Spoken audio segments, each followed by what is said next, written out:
Hoover formally accepts his nomination at his beloved Stanford University.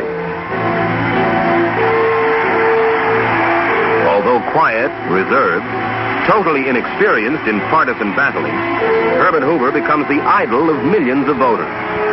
Says one observer, the great engineer is literally being propelled into the presidency.